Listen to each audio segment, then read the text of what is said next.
Hey, big boss. How are you?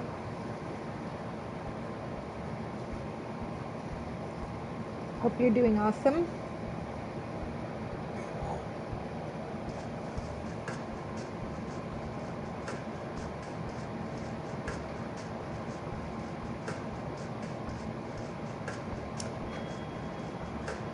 So it's Sunny Lily here, and we are continuing our adventure of Vampire the Masquerade, Coteries of New York. And I'm excited to see the following of what's going on. So far, we've been sired. We're from the clan Bruja, and we've made a lot of hay demon. We've made a lot of allies on the way. One for sure, Hope, which is Malkavian. We're still working on Tamina. Is that her name? I'll check in a second. And D'Angelo, which is Nosferatu. Okay, so let's get this started.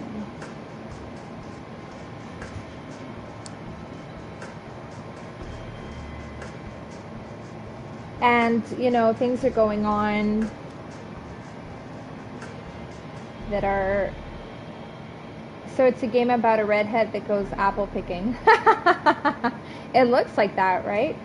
The redhead's name is Sophie, and so we were sired without having the permission of the prince. So whoever bit us and turned us into a vampire. Hey, Kiki! Hope you're doing great. So whoever turned us into a vampire, we got picked up by. We're a bastard child, exactly, 100%. So when someone embraces a vampire without the authority or the approval of the prince, in this case, which is the hierarchy above, you die. So you're sentenced to be killed. And Sophie is the one that came and took responsibility over us, basically to be her slave. And if we don't listen to her or make her look bad, she has the right to kill us. Which normally you're not supposed to kill other kindred unless you have the approval, again, of the hierarchy, right? So vampires are not supposed to kill themselves. It's part of the laws.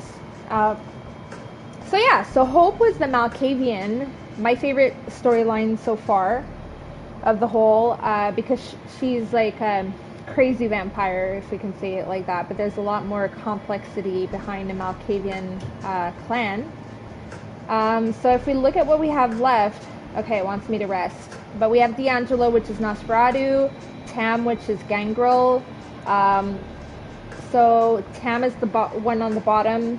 Then the guy with the glasses and the hat is D'Angelo on the right. It's our unknown... Well, we know her name by now, but she's kind of creepy up on us. She wants to be a part of us, but she's just like a bottom dweller. Then you have the journalist, which is the guy with the shades there, and then the top one, which is from the clan. Oh my god, I got a blank. Toreador. Is that right? I think so. Yeah. So we're obligated to Tremere. Thank you, Lord G6. Hey, Lord G6, how are you? I always get confused. Toreador is definitely not artsy. It's Tremere. You're right. And the main storyline where we're at right now, Sophie is trying to meet up with the opposite team, basically, of Camarilla, and we're not sure why. So there's hell being raised there. So welcome, everyone. Okay, so you wake up. This is not your haven. It's a cramped space. You try to move your arms and find they are tied to your body. You can barely bend your legs. When you try to stretch your neck, you hit a cold ceiling. So we've been caught and tied up, clearly. You can't quite believe it, but this is a coffin or something close enough to it.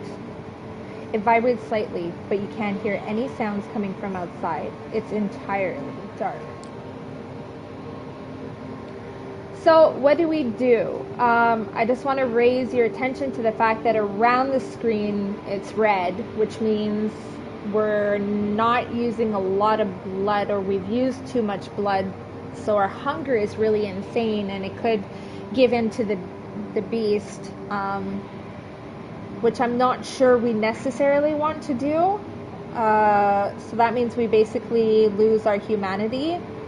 So we have the one option that doesn't require blood power. I think that's blood power. Try to break out. We either call out, let the beast take control, or potence, smash your way out. I think the ones with the red means that we use, I don't know. What do you guys think we should do? Try to break out, call out, let the beast take control. I don't really want to let the beast take control at this point.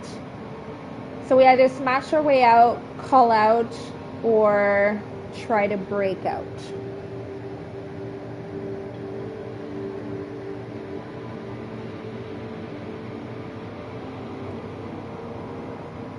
Which one do you guys want to do? You can't do the red ones. Yeah, that's what I was thinking, or else the beast is going to take over.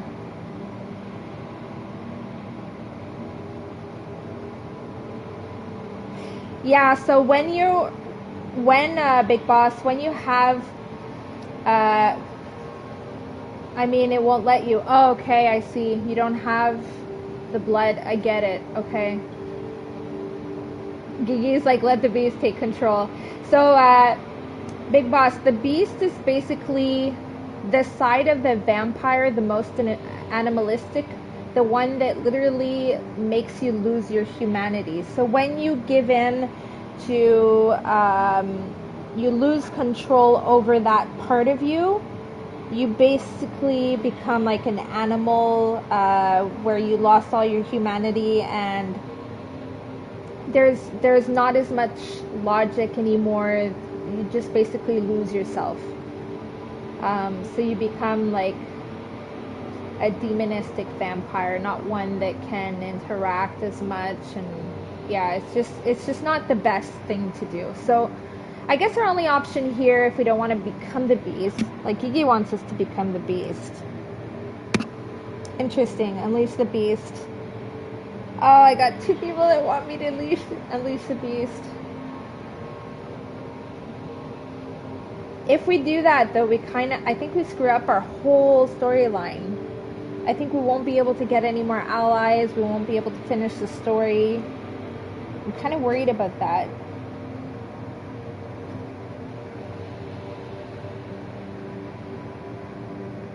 And we've already almost. Hey, Blind Via. I've never done the beast. I've never let it take control, because from what I understand, it's a one-way street and there's no coming back from it.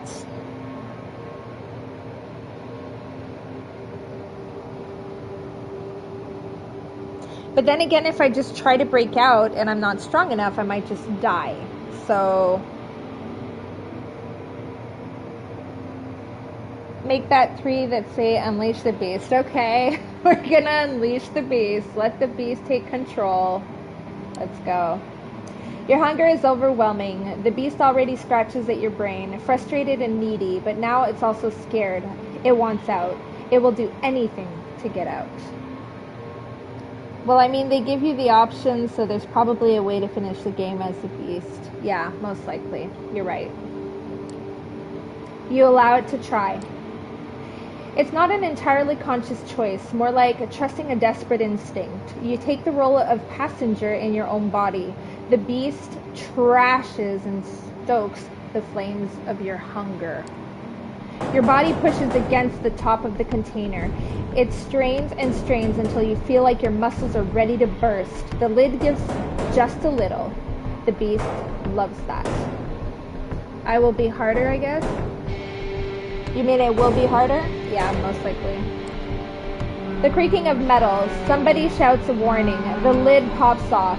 The beast pushes your arms against the plastic rope that almost cuts through your wrists and frees you from the bondage. A man, pure terror on his face, shoulders a rifle. You played Masquerade Bloodlines, never seen this one? Oh my god, I mean it. I know, Big Boss, don't worry about it. Don't worry about it. Shots. Pain. Struggle. Bright blood flows down your throat from a vicious ripped artery. Ooh, bliss. I like this. Focus returns to you as the beast gets its fill. You're in the back of a van. The car stops suddenly and you're thrown off the man from whom you've ever been drinking. You hit something. You hear a panic scream from the front. A moment passes. The car's back doors are thrown open. What the? Yeah, you like the game, but not that much.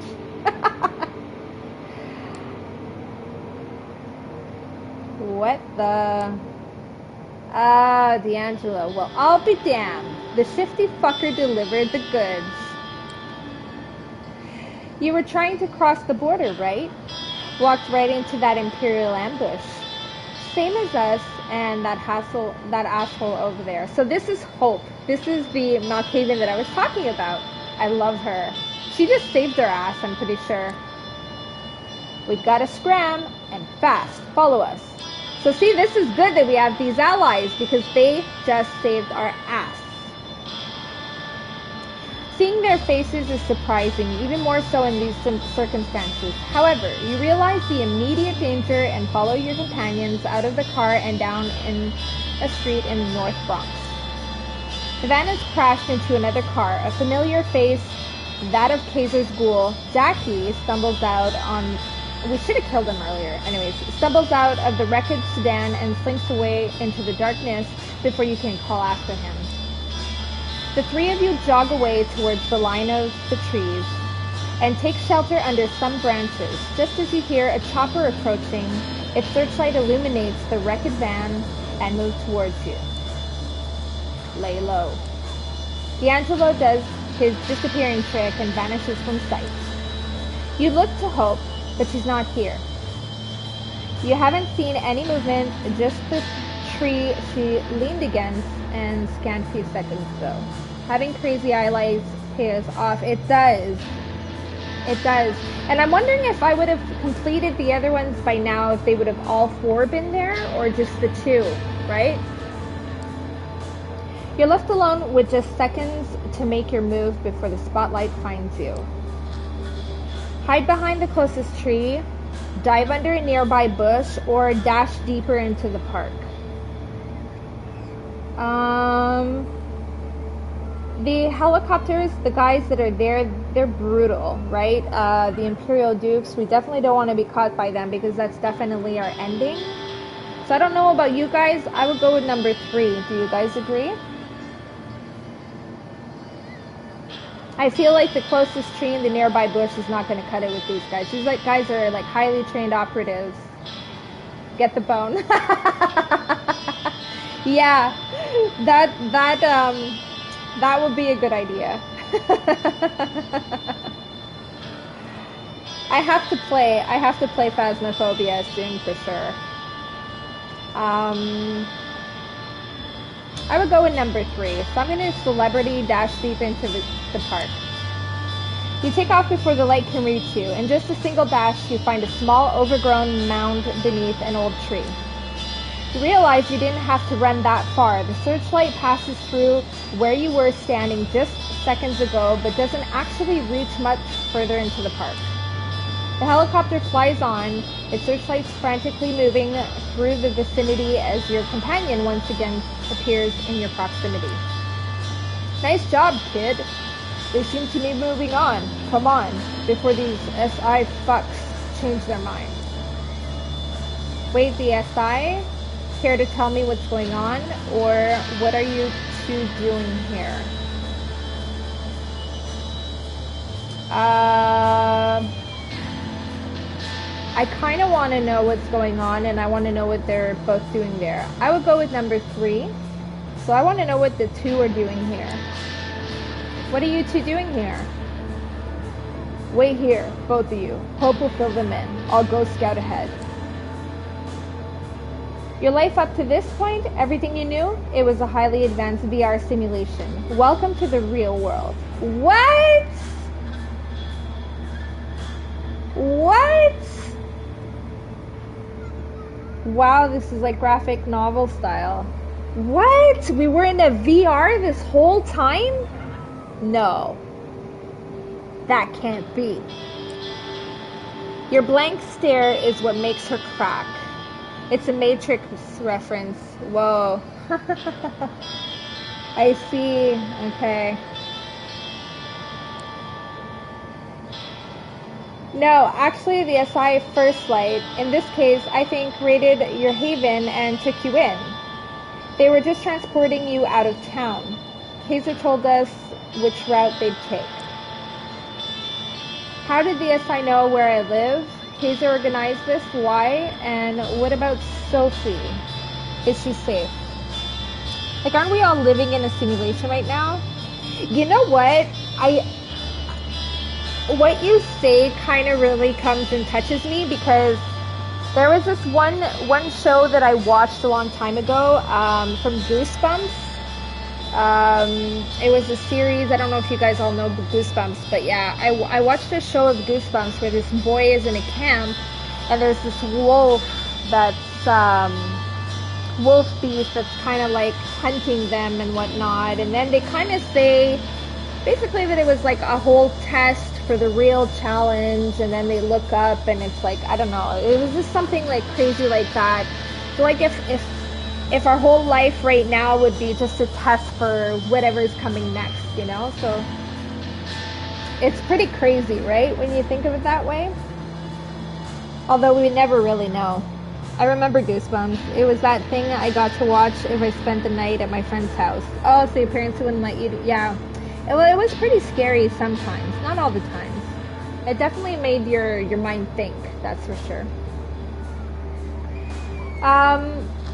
So we have three options here. How did the SI know where I live? Kaiser organized this. Why? And what about Sophie? Is she safe? I'm just wondering how far back the VR thing goes. A VR simulation of what part? Is what I'm wondering. It's just like crazy. So do we even actually know everyone? Well, obviously we do. So we did do we're not in the VR from the beginning. It can't be. I don't really care about Sophie's safety, to be honest. I really don't. Because she's just she saved us, but I kind of don't like her. So how did the SI know where I live and Kaiser organized this? Why?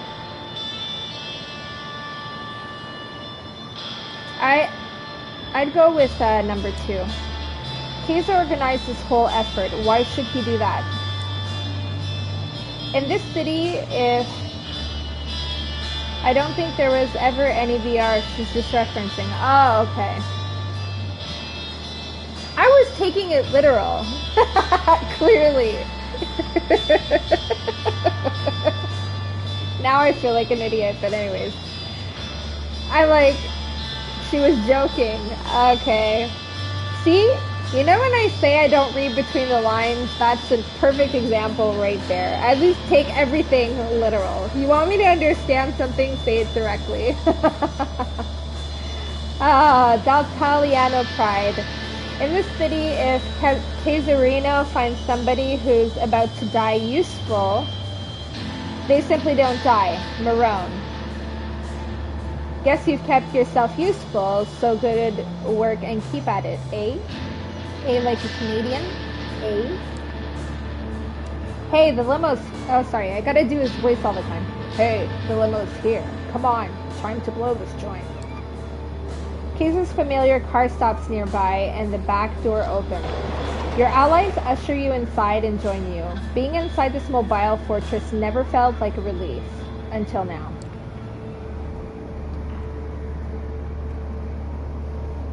Hey, fledgling, miss me?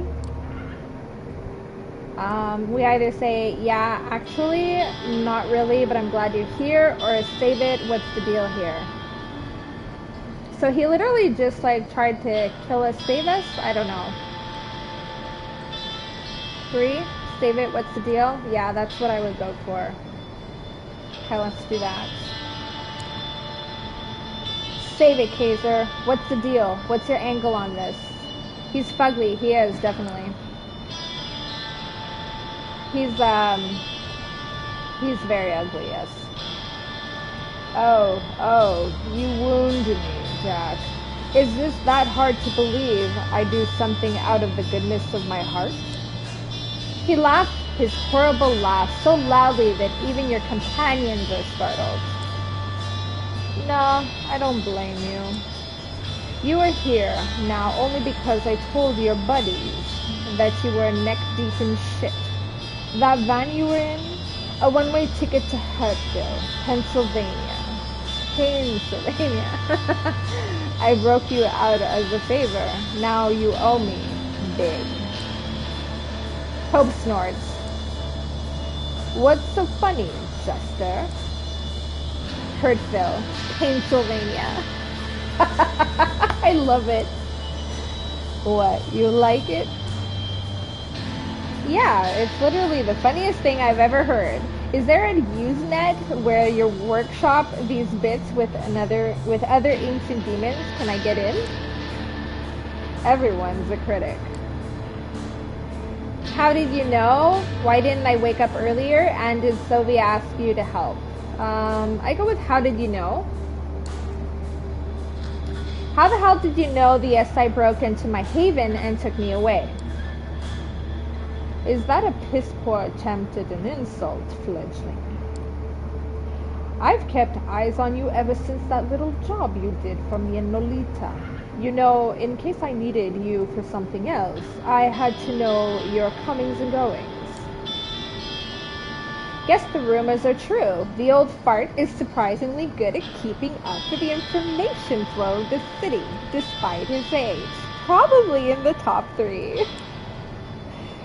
Gee, thanks, sugar. To be fair, you're probably in the top 10.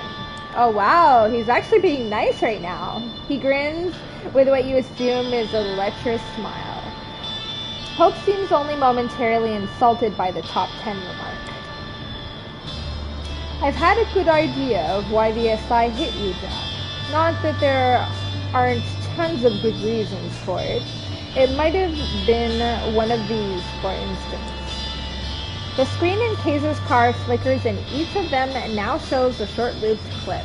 It's you, getting into a fight, feeding, using one of your powers. Hey, Lady Cliff! Hey, honey, just wanted to wish you a great stream. Thank you, my dear. I'm glad you're popping in just to say hey. Hope you have a beautiful Sunday. You haven't exactly kept low profile, fledgling. I get it. You're new to this. You didn't know better.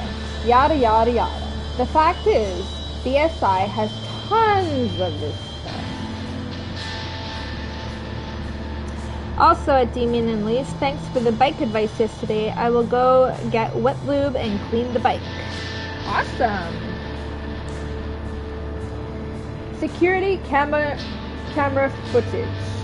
YouTube videos posted by onlookers, social media posts from victims, you name it. Like I said though, I don't think any of these did you in. Slip-ups happen. Not to you, though, right? I always wondered, how is it that you can drive a pompously luxurious limo around New York City and not get caught? What's the secret? Body doubles? Decoy cars?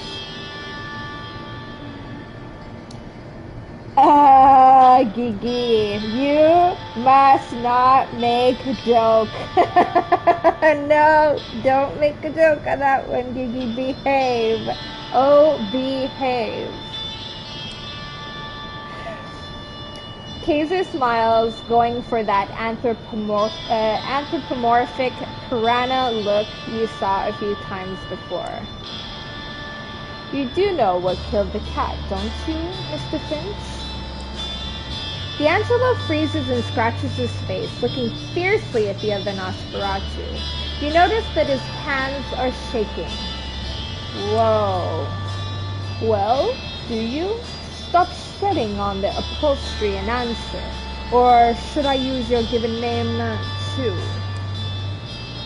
Yeah, I know why the cat croaked. You would, wouldn't you? You've never seen D'Angelo serve anyone a death stare quite like the one he's shooting Kaiser now. As much as I enjoy tempering your overinflated ego, we're nearing our destination, so I think I'll move on. You're supposed to work out on Discord instead. Aw, come on.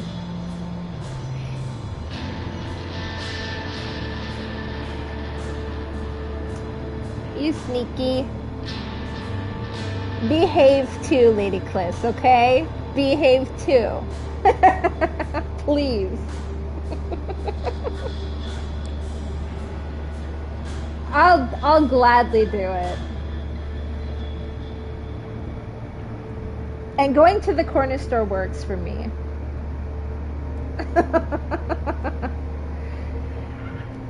C'est un workout quotidien. Un marché jusqu'au dépanneur, deux revenir. See, I just said going to the corner store works as well.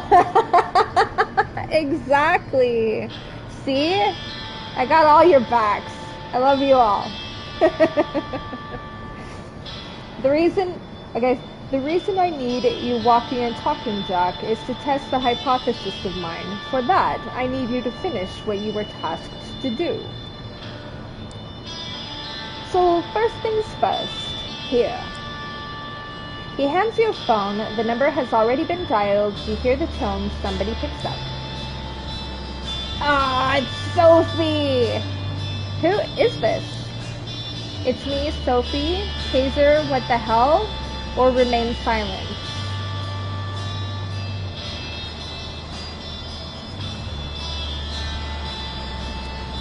I don't know what to say. Kaiser, what the hell? No, because then she'll know I'm with Kaiser. I'll just say it's me, Sophie. Or remain silent. Oh my god, I don't know what to do here. What do you guys think I should do? What's your vote?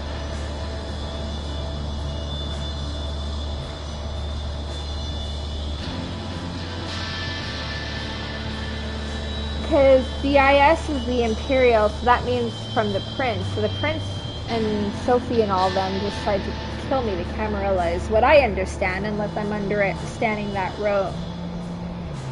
Well, he just told me that we're still alive for a certain purpose, but didn't necessarily precise why. He just has a use for us.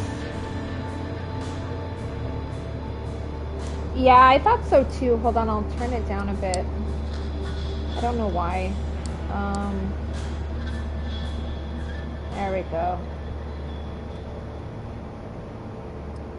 Yeah, so I'm probably like yelling too.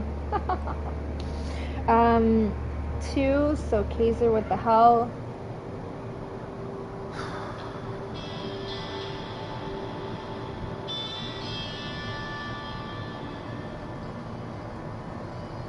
I'm in a little, because I'm not quite sure what the hell is going on, because last stream we had just finished everything with Hope, and then all of a sudden we're in this car attached, and we're being killed by the Imperial, which I'm guessing is the Camarilla, if I understood it correctly. Do we have a definition? No, we don't.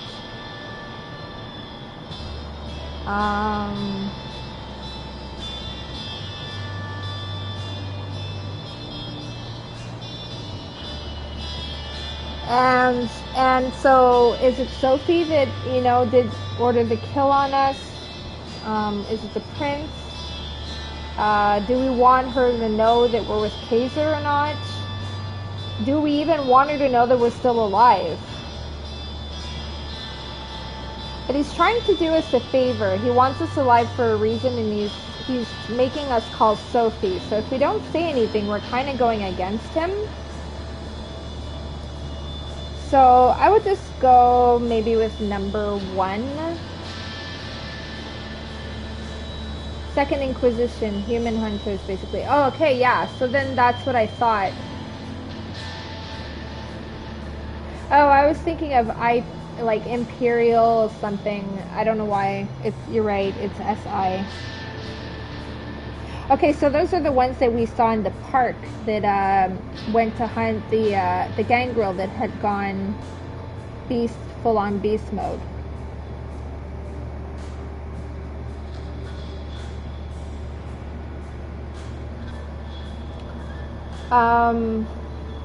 So then it's not from the Camarilla, I don't think. No idea why that emote appeared on my message though.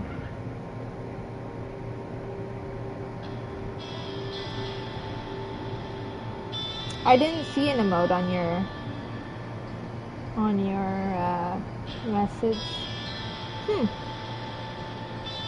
Okay, let's just go with the first one. I'll say it's me, Sophie.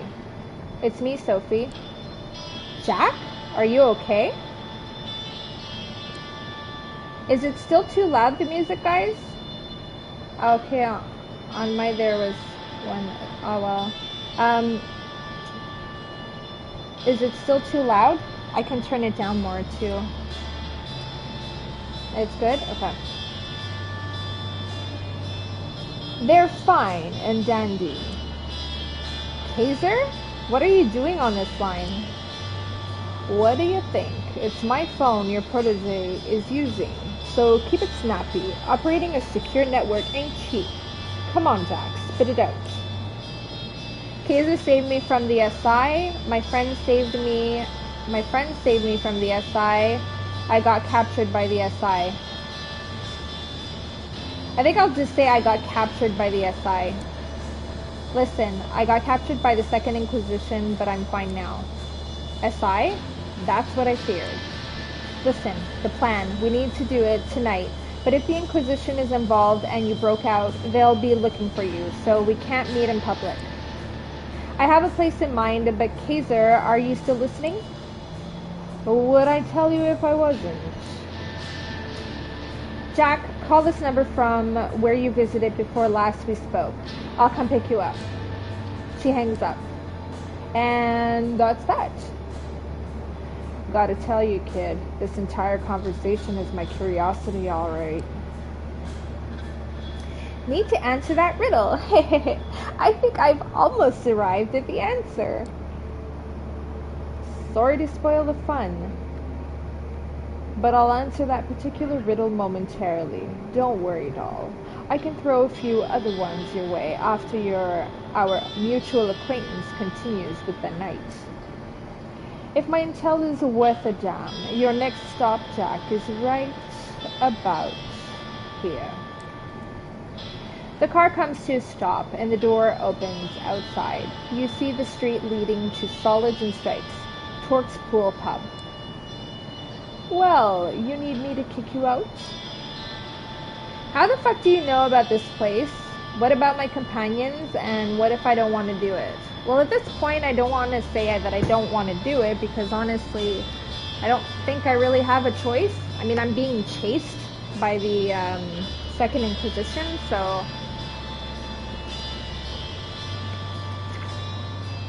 I'm curious to know about my companions. What about D'Angelo and Hope? What about them? They're staying right where they are, and we're going to have a little chat. After we're done, I'm sure they'll find their way back to their havens just fine. The clock is ticking. I think I know what Sophie wants to do tonight, and if I'm right, tonight's the last chance you've got. If you want to say bye to your buddies before you go, that's fine by me, but that schedule of yours is pretty hectic, so you better do it now and scram. Thank your companions for the help, say your goodbyes, give a polite nod, it's just business. I'd thank my companions. You thank both of your companions for their assistance. Without them, you wouldn't be here now. Caesar makes a gagging gesture and urges you to step out of the car. You turn around and make your way to the bar. The door closes behind you, and Kaiser's limo starts moving again. You hope your companions won't have to pay too high of a price for helping you. The Solids and Stripes is pretty much abandoned tonight, with only the bartender and one blearily-eyed local watching an old Bogart movie in the bar's screen. You ask to use the phone and call Sophie first. Yes? I'm at the bar. What's the plan, or are you on your way? I just go straight to the point. What's the plan? I'm here. What's the plan? We're on our way. Notify Torque if he's not there. We need to talk as soon as possible and move quickly. She hangs up. You tell the bartender to notify Torque, just like the Anarch leader mentioned you should. The man makes a short call. You only hear somebody picking up, but no words exchanged. The owner's on his way right now. Can I get you anything while you're waiting?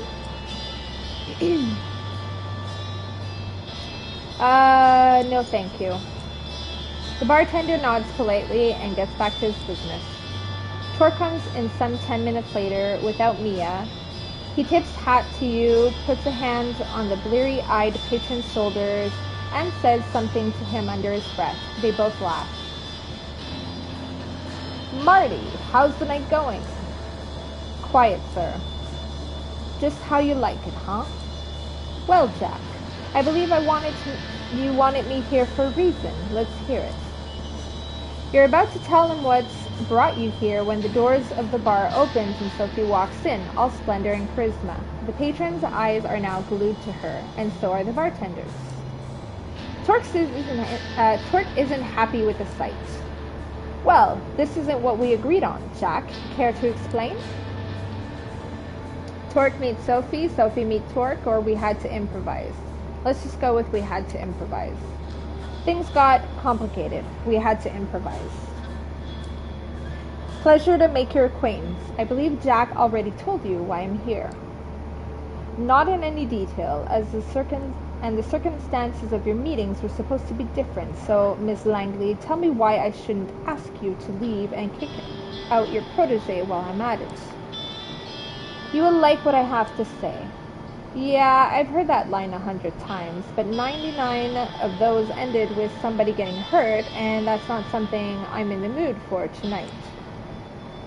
We are wasting time. There is a unique opportunity we should take advantage of, and we only have an hour or so to discuss it before it will be time to act. My driver is waiting outside. Wait a goddamn minute. First of all, I'm not going anywhere without Mia. That was the deal. Second, it's Jack who was supposed to do the driving, not your servant. Both serve me, so really, it's of little difference. The circumstances changed, and we had to adapt. Don't be stubborn. Foolishness does not suit you. I have a secure spot in mind where we can talk. I'll stop you right there. Torque is seething, but he's keeping a lid on his anger. His voice barely changes. My conditions were clear. The way I hear it, you want to break each one of them. I see no reason at all to agree to any of this. I believe I will be staying put tonight. You have places to be, yes? Torque, you're throwing away the only chance you have of challenging Callahan. Don't be a fool. The lid comes off. Call me a fool one more time, woman, and that's not the only thing I'm going to be throwing. Sophie, Torque's right. Torque, listen to Sophie, or you're both acting like children. I'm gonna say it. They are both acting like children, so let's go. You're both acting like children. You need to put your differences aside and see the other's point of view. Both Sophie and Torque glare at you. No powers, just their personas are enough to make you feel like you'd prefer to be anywhere else but here. Who the fuck do you think you are? There's only one child here, Jack. You're their patron, Langley. What does that tell us? What are you implying, you insolent? Shots break the front window and a flashbang goes into the room, changing the bar into a space of white light and ringing noise. You feel somebody tugging at your back and thrown behind the bar. More shots ring out. Bottles break. The TV shatters into pieces and the wooden bar splinters. Your sight comes back, but you think you've gone deaf because suddenly the room is silent. You see Torque beside you and Marty, the bartender, bleeding out in front of you. You look over the bar. Sophie is standing there, her dress partially tattered, a visible hole in her leg. She is like the heart of a supernova, entrancing, unavoidable, beautiful, and terrifying. In front of her are 8 operatives looking like a private military force, just standing there, paralyzed by Sophie's magnificence. Torque, you still here? Yeah. Would you kindly show your guests some hospitality? Sure thing. The Anarch is gone in a blink of an eye, and he reappears next to one of the soldiers. The armor-clad operative's head disappears in a puff of blood and bone. Hell yeah! That's what I like to see! The same thing happens to the second, the third. You hear the radio go off on the other soldier's shoulder, a panicked voice pleading them to wake up. The fourth head pops. The fifth. I'm loving this. They finally realize what's happening, but it's too late. The sixth man is beheaded by what you now see is just Torque's bare-fisted punch. Holy crap! Torque stops by the seventh man, rips something off his neck, and bites down. Sophie walks over to the last man and has a meal in front of her before biting as well. Yes. Yes. On your right, a man in full body armor emerges from the back door, raising his assault rifle. What the fuck? Grab his attention or break down the Oh, you guys know what I'm going to choose right now. Break the soldier's neck. Yes. Not thinking twice, you stand up and grab the soldier's head in your hands. Before he can react, you twist. The sickening sound of breaking bone is followed by the crumpling of his limp body. You see Torque holding a combat knife in his hand, ready to throw it. He catches your eye. Beat me to it. Langley? Sophie wipes her mouth of blood and looks at him. That meeting's still an item? Yes. I'll take it. Splendid. Torque walks behind the bar and checks on the bartender. You see the Anarch open his own wrist and feed blood to the wounded man. Drink up, Marty. It'll make you feel better. Get the hell out of here and wait for Mia. She's coming, and she'll know what to do.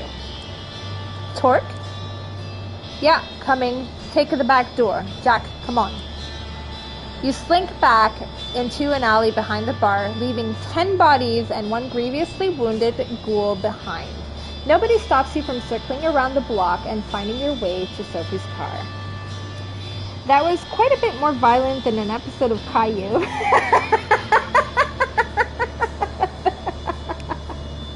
Yeah, that's a definite one. That is a definite one. Gregory drives away casually as if it was just another late night drive and not the crowning of a desperate, complicated evening. Sophie brings you all to a luxurious apartment in Manhattan's Upper West Side. The way she explains it, the vampire who owned it left the city a few years ago and gave away spare keys to a few trusted compatriots. It's been used sporadically since. Fancy. You like it? It always felt too modern for my taste, but what's important is that it's secure. As long as nobody followed your car here or the fledgling, trouble follows this one wherever they go. Gee, thanks. Even if that's the case, we have a very little time to conduct our business here anyways, and we'll be leaving soon, I hope. So let's begin. Finally, this better be worth all the trouble or stay silent. The Bruja in me wants to say finally. Finally, I've been waiting for this. You will hopefully understand why I kept you in the dark for so long, child. I have it on good authority that Boss Callahan is bloodbound to Prince Pannard. Really? Really? Wow, that's a twist. Torque sucks air in loudly. That's an accusation and a half there, Langley. Got proof? No, but we're just about right away from getting it. Revelation. No kidding. What is that supposed to mean? Jack, the address that I procured from Kaiser was the meeting spot for Panard's and the Baron's regular sharing of blood and other bodily fluids, if the rumors are true. Wait, Kaiser knew about this? Is there anything that insufferable clump of dead skin doesn't know in this city? He knows things, but only shares them if you pay. Neither the prince nor Callahan can touch him. He's too useful. So Kaiser knows you wanted the address. Are you afraid Kaiser will betray you? Or Kaiser said saving me was in his interest? So Kaiser knows you want the address. Aren't you afraid Kaiser will betray you? Or Kaiser... aren't you afraid is just speculation? Kaiser knows you wanted the address. Yeah, clearly. Kaiser says saving me was in his interest. Who do I trust here, though? If I say that, it's because I'm kind of,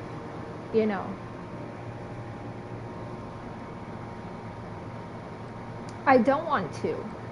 So Kaiser knows he wanted the address.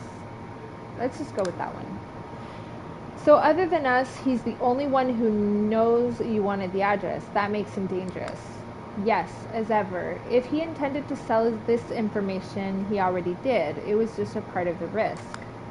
I don't like that he's involved, but then again, I've been in the city long enough to know he's usually involved in some way.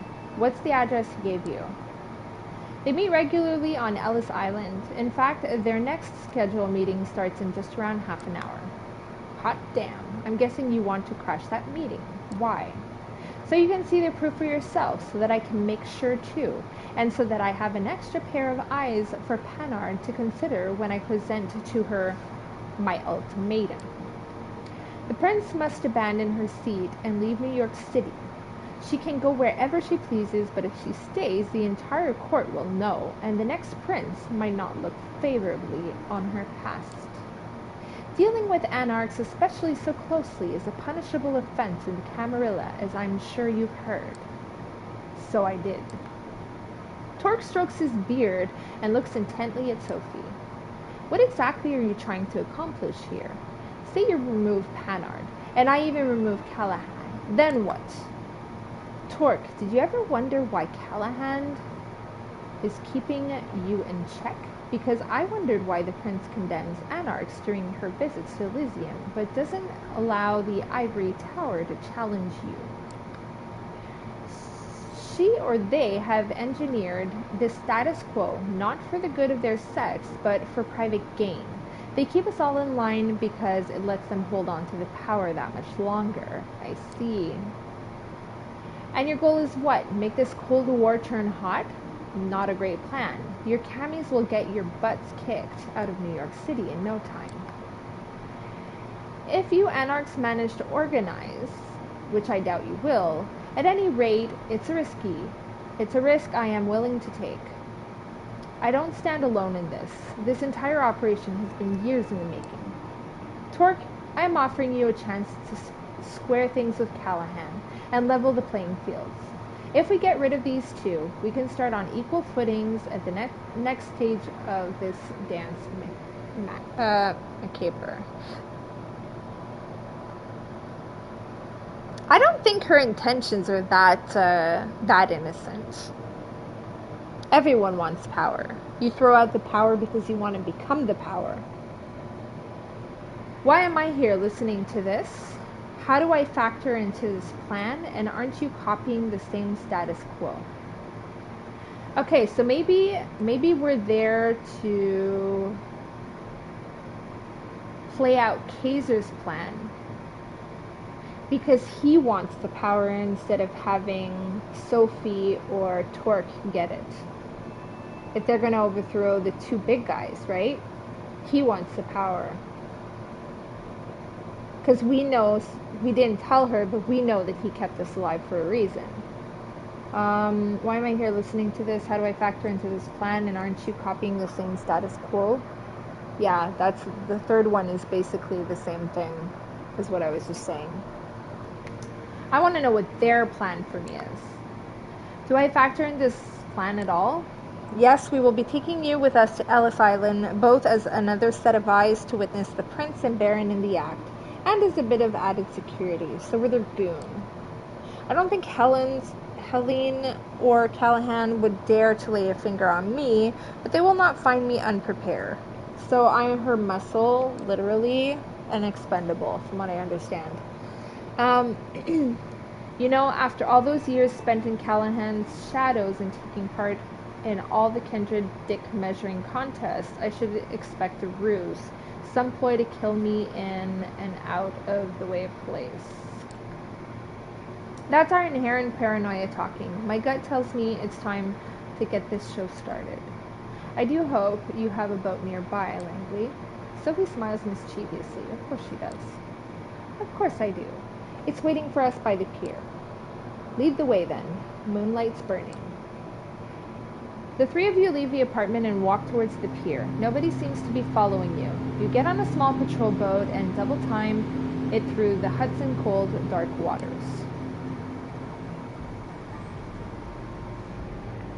Replaceable, just like my real job, feels good, I think. Yeah. Unfortunately, I don't think there's many jobs that were not replaceable, right? Sad, but it is what it is. Out of all the places in New York City where the Prince and the Baron could meet, and it's Ellis Island, a landmark with a dark past, a museum on one hand, a dilapidated piece of history on the other. You leave the boat and make your way to the southern part of the island, paying no heed to renovate tourist attractions on the northern side. You expected some resistance, a night guard, a helicopter flying overhead, or maybe an NYPD patrol boat. Nothing. The island seems completely deserted. It's clear this sets Sophie on edge. She's moving as quietly and subtly as ever. But you can see that she's eager to reach a particular house her intel pointed out.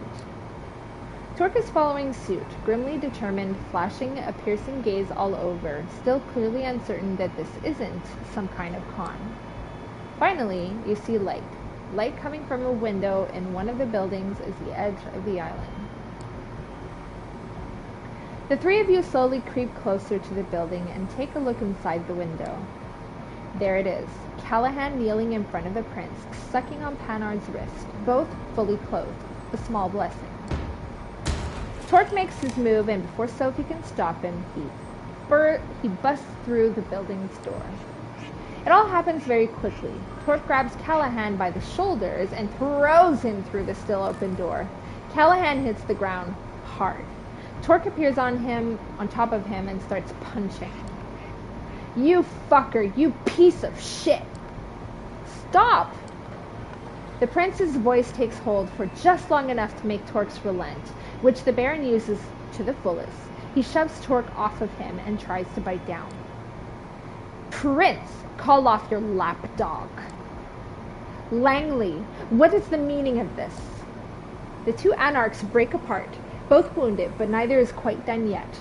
They look at one another with pure hatred. Kill the bitch, Helene, but leave the fledgling to me. Right after I deal with this shit stain, I'm gonna... A shrill, unpleasant laugh fills the air. You know who it belongs to. So entertaining. Truly, it feels almost a shame to break up this spectacle. But alas... Thomas? Who the fuck is this joker?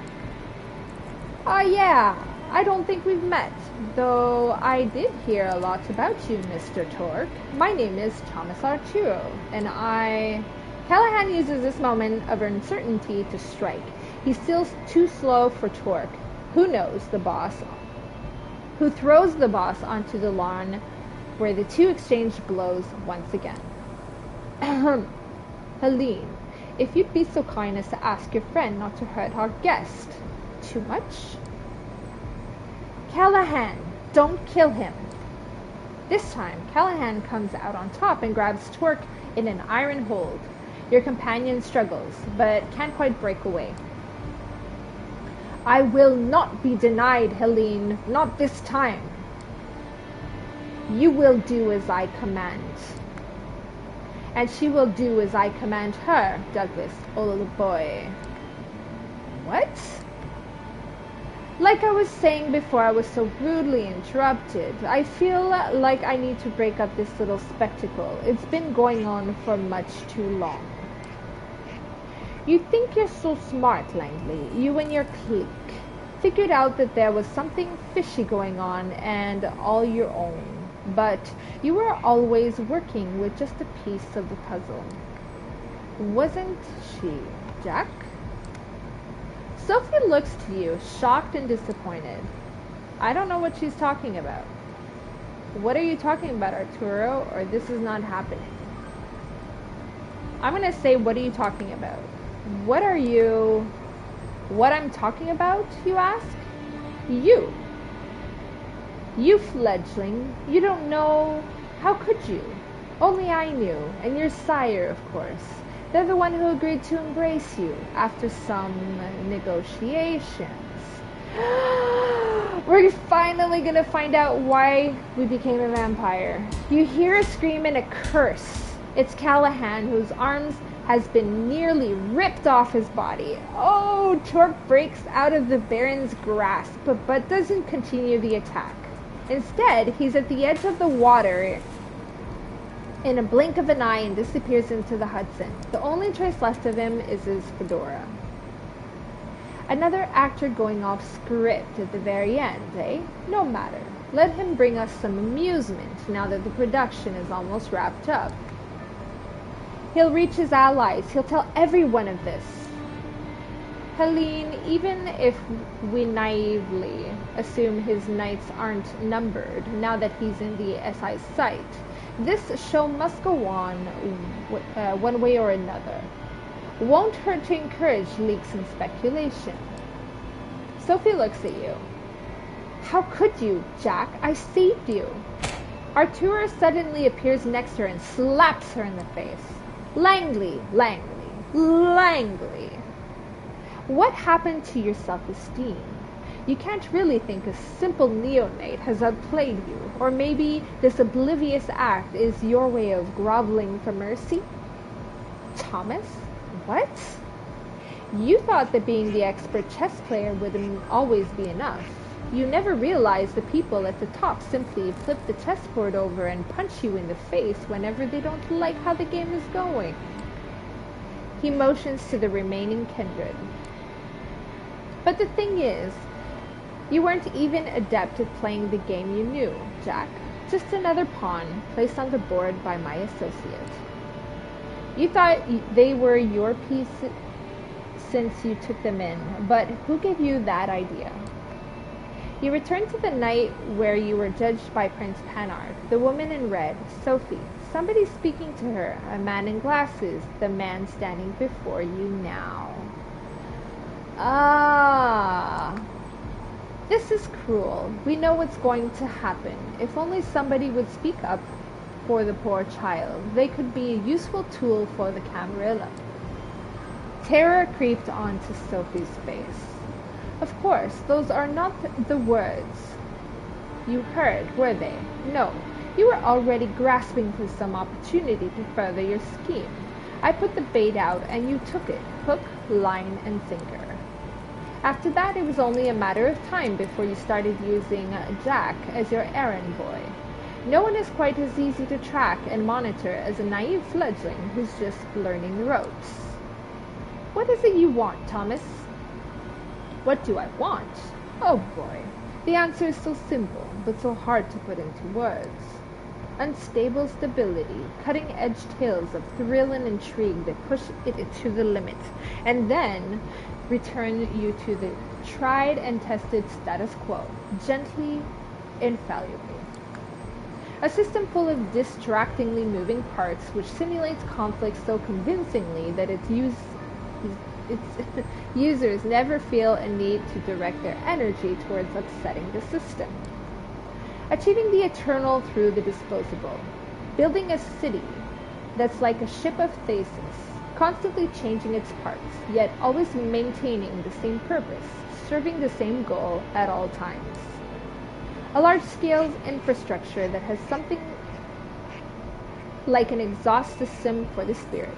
Something that disperses the toxicity around instead of concentrating it in a single place. None of what you're saying makes the slightest bit of sense. Arturo is momentarily stopped in his tracks. He stares into the sky for a few seconds before a sad grin appears on his face. Spoken like someone who never really had what it takes to make it in the big leagues. With a theatrical snap of fingers, he gives the last sentence of sense of finality. Something's changed in the air. You could swear you saw a shadow move behind Sophie. Goodbye, Sophie. A person appears behind Sophie. You can't believe your eyes. It's Adelaide Davis, holding garden shears in her hand. Adelaide Davis. Warn Sophie, apologize to Sophie, or push Sophie out of the way.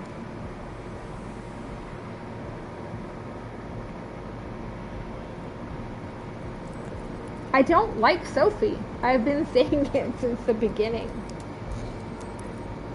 Do I want to push her out of the way? I don't want to push her out of the way. I don't want to apologize. There's nothing to apologize for. I didn't know.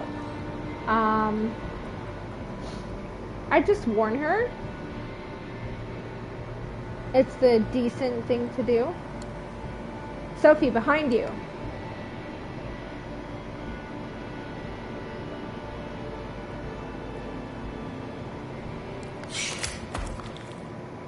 Oh, that sound. Yeah, help to kill Sophie. Definitely. You hear the shears snip. That sound. Man. Sophie's red hair conceals her face as her head falls, separated from her shoulders. Silence. Arturo's unpleasant laughter erupts right next to you. Oh, Jack, your career is moving at a breakneck pace, moving up and up and up. Let me congratulate you on your promotion. You killed her. What do you want from me? And are you going to kill me too? No, I'll just say, what do you want from me? What's the rush? I was about to get to that. Helene, feel free to leave us and take the Baron with you. Thomas, I don't think you should. Shush. You're just being jealous, Adelaide. Escort the prince and dear old Douglas, please. Sure thing, darling. So that's the mysterious girl that was following us around. That we never got to finish the storyline, which I'm guessing we're coming to an end and we won't ever be able to, but, yeah. You were left alone next to Sophie's body. You try not to look, but it's hard to ignore her lithe frame decomposing in front of your eyes. Congratulations, you've won this little game. You set out on a suicide mission and successfully brought down the power-hungry wannabe tyrant, even if it probably wasn't the way you imagined it.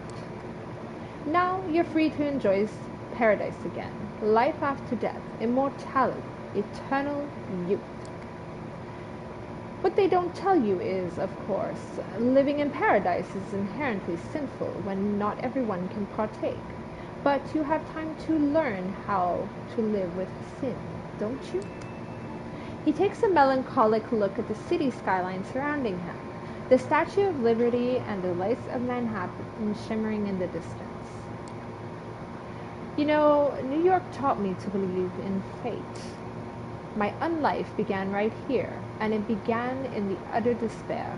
My first instinct was to drown myself in books and keep reading and reading until literature gave me the piece of wisdom I needed to go on.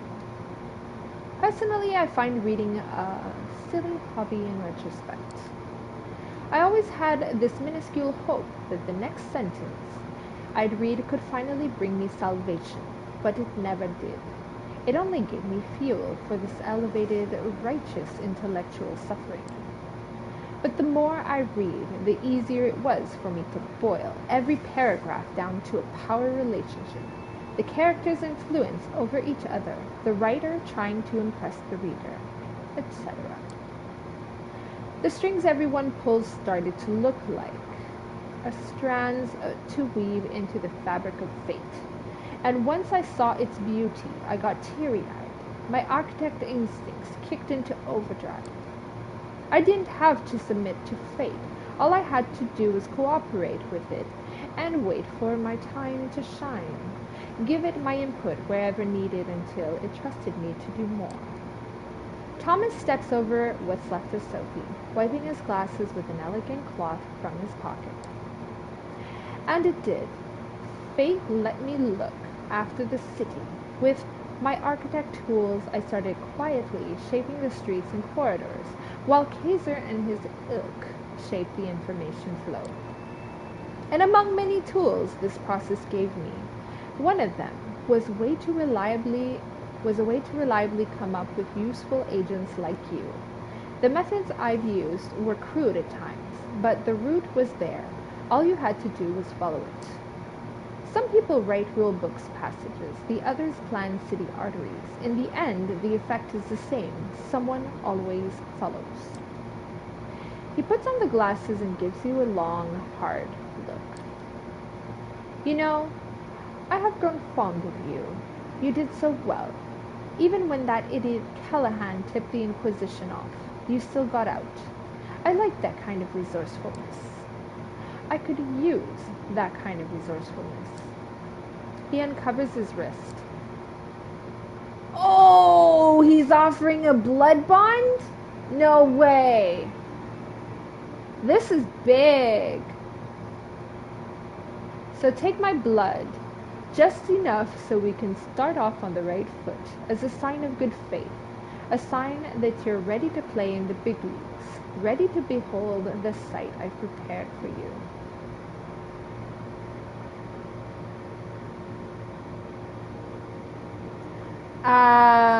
This is crazy.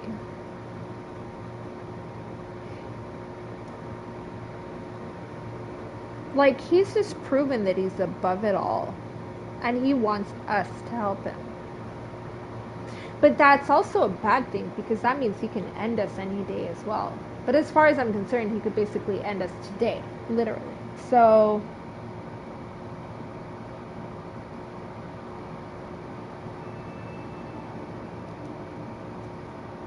I'm for living, so what do you say, Jack?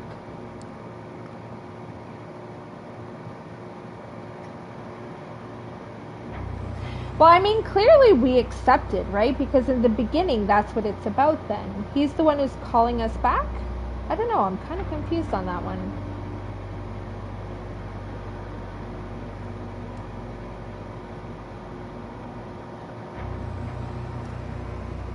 That damn generic.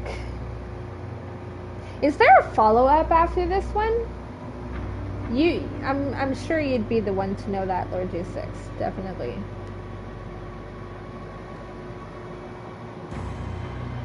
Man, that was intense. That ending. And we never got to see the other ones, though. I guess it's because I played every single story. And now that I remember you saying, Lord J6, that there was a part that you weren't able to see, too. So I guess it's impossible to see absolutely everything, right?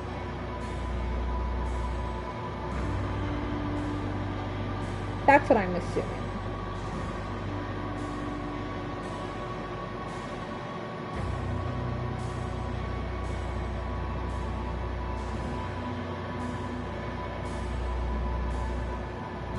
That's insane.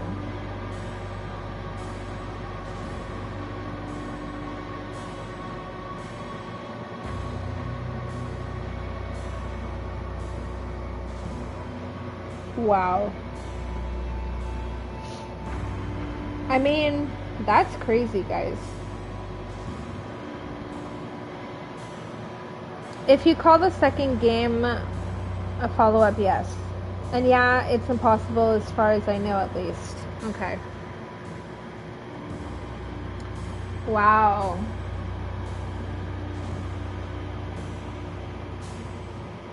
So we finished it, guys.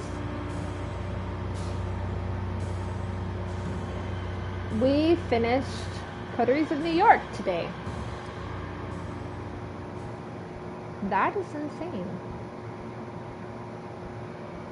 And yep, our loading game is gone. Well, I did not expect that ending. Thank you, Lord G6.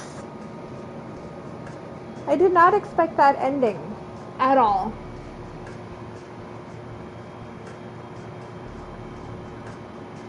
It was very interesting. Thank you, Gigi. Thank you so much. So I'm actually, I've been thinking about what I would be doing after Vampire the Masquerade on Sundays. Because I just started Subnautica Below Zero and I'm really, really intrigued by it. Next Sunday, I might do like a Subnautica Below Zero on Saturday and Subnautica Below Zero on Sunday, although I'm not 100% sure yet. I have to think about it.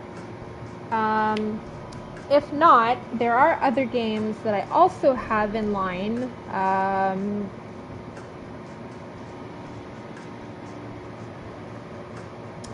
And I've recently downloaded a few of them. And let me just tell you guys now what those are.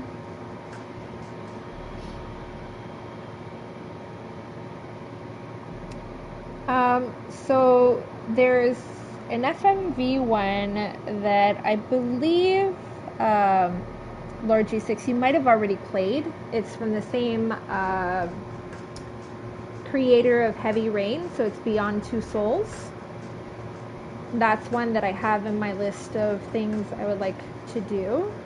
So Beyond Two Souls is definitely one of the ones that I would like to play in the near future. The other one that I saw is kind of like a horror one, and it's kind of like a walkthrough horror, although I'm not sure what, how long it's going to take. Let me just pull up the name quickly because I don't know it off by heart. It's Observer System Redux. I don't know if you guys have heard about it. So it happens in the future, and it's like this horror game that happens in 2084. And I mean, I'm really, intrigued by this. So that would be another option. So those are like my two that I'm into doing in the near future, for sure. I do have a few other ones. So right now I'm doing Manifold Garden, which I will be most likely finishing later today and during the week.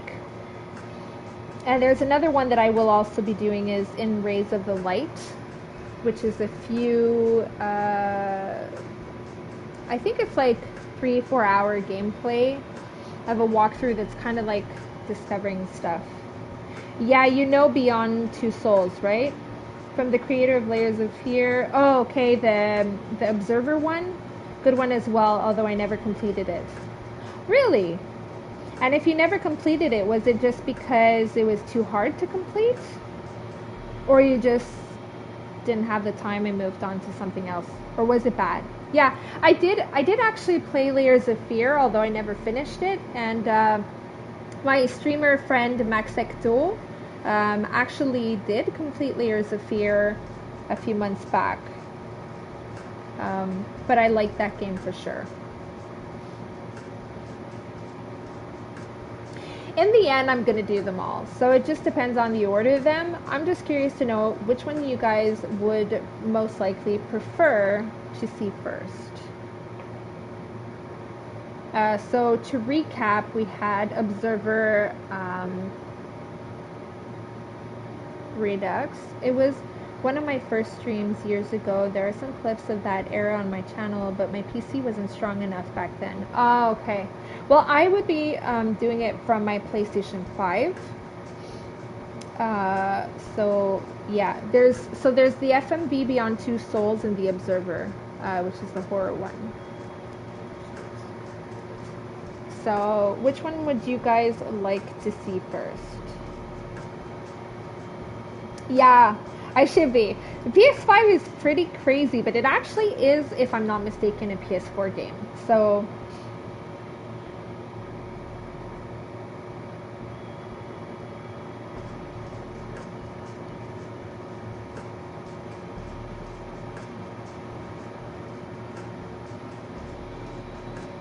I'm definitely going to be doing Manifold Garden later today. If I finish Manifold Garden before the end of the week, I will be doing the other one, which is in the Light of Days, I think it's called. In Rays of the Light, which is a PS5 game. Beyond Two Souls is my pick because it can be done in co-op. Okay, yeah, that's true. So Beyond Two Souls could be done in co-op with me and Demon. Kind of like we did the Man of Medan. Oh, true, Demon Unleashed. I forgot about that. Yeah.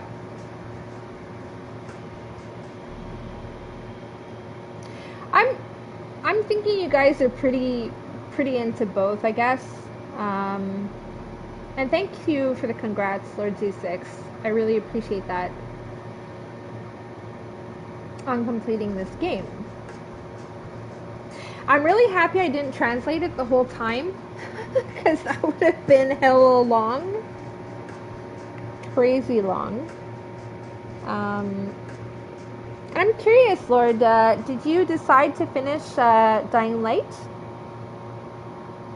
Or if you're not sure yet? And how are you doing today? Lord G6, Geeky, Demon. I know Demon's good. How about Big Boss? How are you doing? Are you still there? Maybe he's not there. He could still be there. And Blind Via, if you're still there as well. How is everyone today? Never really asked. I should have, eh?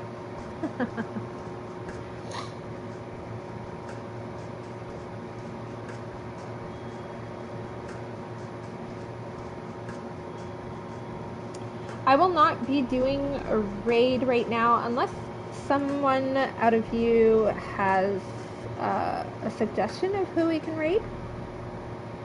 Good, still on vacation? Yes, Geeky. I didn't even know you were on vacation. Well, I'm pretty sure I knew, but I forgot, I guess. It depends on the face Joker Time does when I get out of the room after Tuesday's stream, to be honest. Okay. Getting the boys ready for a day at the park. Nice. You have two boys? Well, I'm guessing more than one if you say the boys. That is good. A day at the park is always amazing. And I think I understand what you mean, Lord G6. Yeah, two little boys.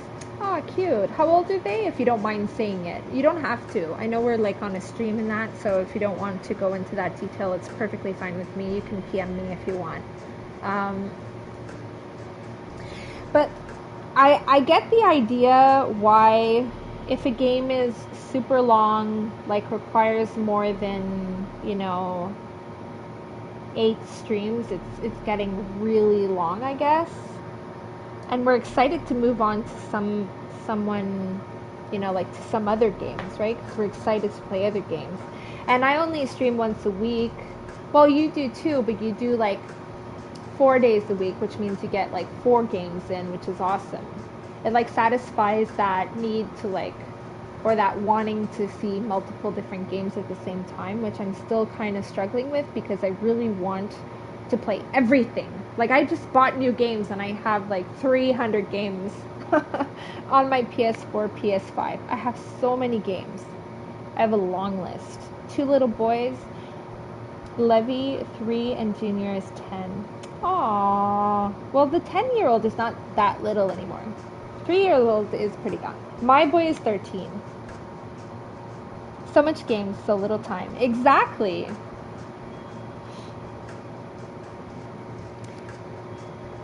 I think it depends also on the game if it's the same kind of game like through and through.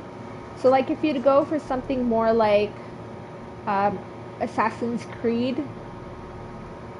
I mean, it's a cool game, don't get me wrong. It's just a lot of the kind of repetitive stuff. Like the same idea, not repetitive, but like the same idea from beginning to end. You do have a storyline, but it's quite long to get to it because there's so much to do, right? He's going through a growth spurt. I mean, Blind Via, I get you there. My boy is taller than me.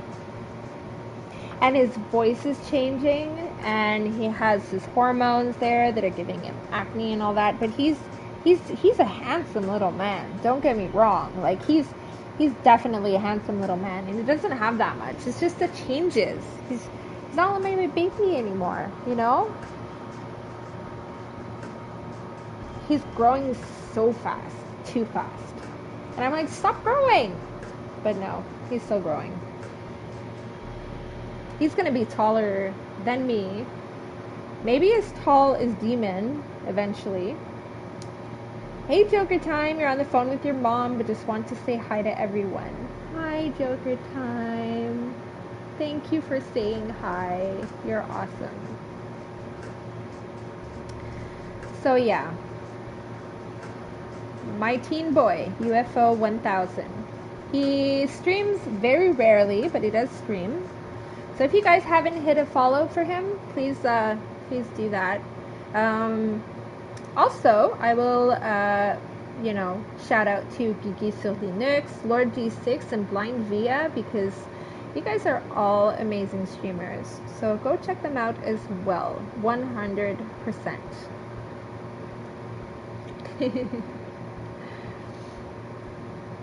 There's so many amazing people here on Twitch.